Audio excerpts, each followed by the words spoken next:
Bonjour, je m'appelle Aïdé Zapata et je vais parler de l'histoire de France. L'histoire de France est très longue, mais je vais parler seulement des événements qui sont les plus importants pour moi. L'occupation humaine des territoires correspondant aujourd'hui à la France est fort ancienne. Le nom de France est issu d'un peuple germanique, les Francs. Le système principal de gouvernement en France était la monarchie. Clovis a été le premier roi de l'ancienne France et Dagobert le dernier. Clovis, roi des Francs alliés, scelle par son baptême arian l'alliance de la royauté franque avec l'Église catholique, qui s'y prolongera en France jusqu'à la séparation de l'État en 1905. Le nom de France n'est employé de façon officielle qu'à partir de 1990 environ, quand la chancellerie du roi Philippe Auguste commence à employer le terme de roi de France à la place de roi de Franque pour désigner les souverains. Les Romains avaient été les premiers à unifier l'administration de la Gaule en langue latine, qui est devenue celle de l'Église. Le XVIIIe siècle est le cycle de la philosophie des Lumières, marqué par la promotion de la raison par les philosophes français dans les cours capitales européennes et qui s'achève par la Révolution française.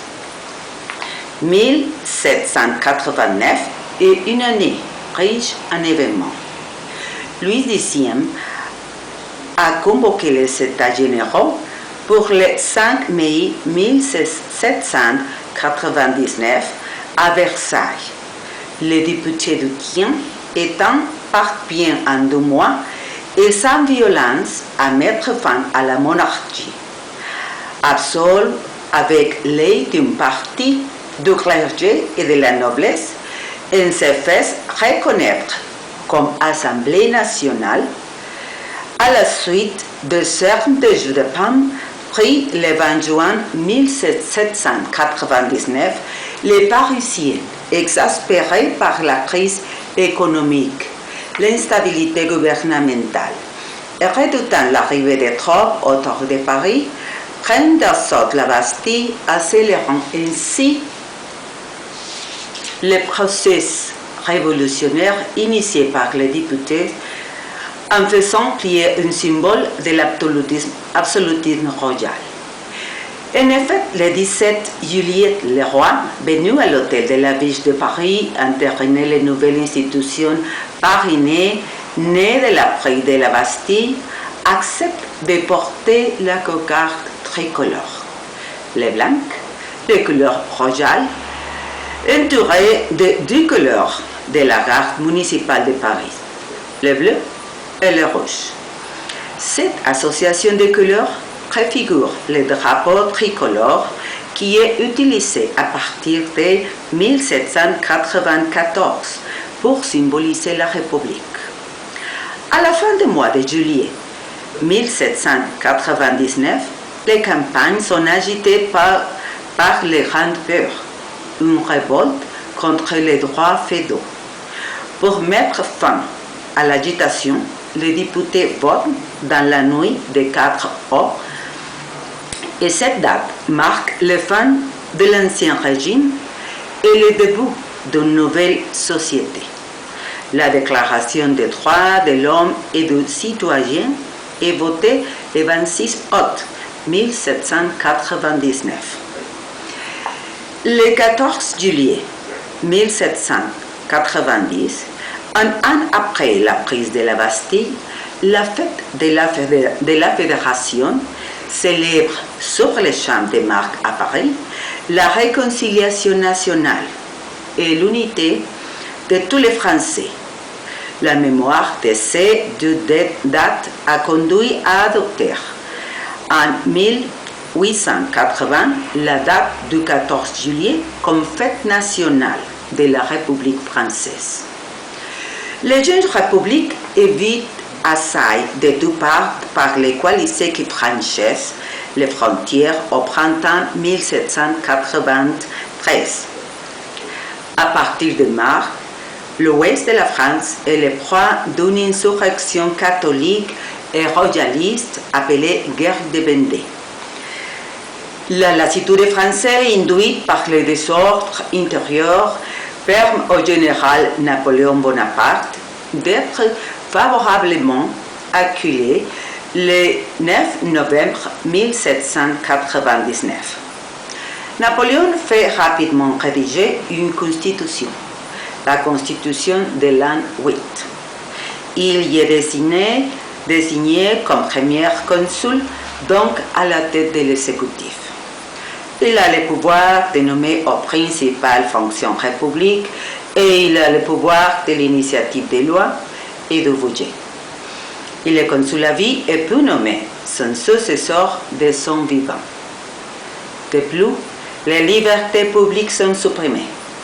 Liberté de presse, de réunion, censure dans l'édition et le théâtre. La Première Guerre mondiale et ses suites. Dans les premiers affrontements entre les armées allemandes et françaises, lors de la bataille des frontières, en 1914, la doctrine de l'offensive à outrance adoptée par les états-majors entraîne des pertes humaines considérables, à cause notamment de tirs de mitrailleuses. Le 22 août 1914 est le jour le plus meurtrier de l'histoire de France. Environ 27 000 soldats français sont tués pendant cette seule journée dans les Ardennes belges, soit 4 fois plus que Waterloo. Les soldats seront contraints de s'intégrer dans des tranchées pour se protéger et le conflit se transformera rapidement en une guerre de position. Au sortir de la guerre, la France est victorieuse, mais exsanguée à la suite des sacrifices humains, financiers et matériels concédés pendant la guerre.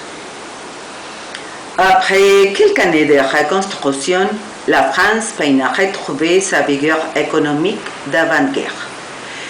Elle sera néanmoins touchée bien après la plupart des autres puissances par la crise des années 30. Mais si cette crise est tardive, elle est durable et profonde. La France déclare la guerre à l'Allemagne nazie le 3 septembre 1939. Après 8 mois sans combat, les drôles de guerre, le 8 mars envers le 10 mai 1940, le nord-est de la France. Et le maréchal Philippe Pétain demande l'armistice le 22 juin. Ce dernier obtient le plein pouvoir le 10 juillet, signant ainsi le fin de la Troisième République et la naissance du régime de Vichy ou de la France, qui mène une politique conservatrice, traditionnaliste et antisémite, et collabore avec le Troisième Reich. Malgré l'action de la résistance à l'intérieur et à l'intérieur du pays. Le territoire français était divisé entre une zone occupée au nord et une zone libre au sud. Le débarquement allié de juin 1944 et Normandie sont les glaces du régime de Vichy et le début de la libération de l'Europe. Au total, le conflit aura tué moins de militaires que les précédents, mais les victimes civiles sont nombreuses.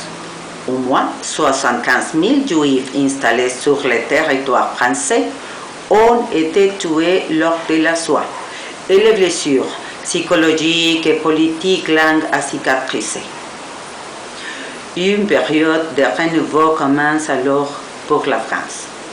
Le 1er juin 1958, lors d'une grave crise politique liée à la guerre d'Algérie, le général Charles de Gaulle est investi président du Conseil par l'Assemblée nationale avec pour donner à la République une nouvelle constitution.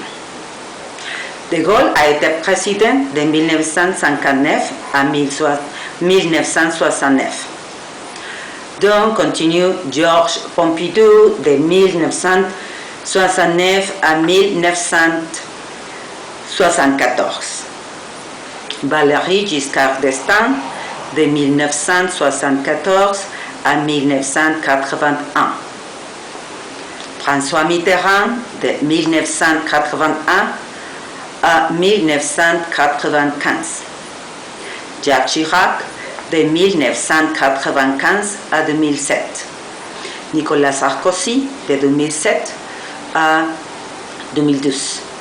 François Hollande de 2012 à aujourd'hui. François Hollande est l'actuel président de la France.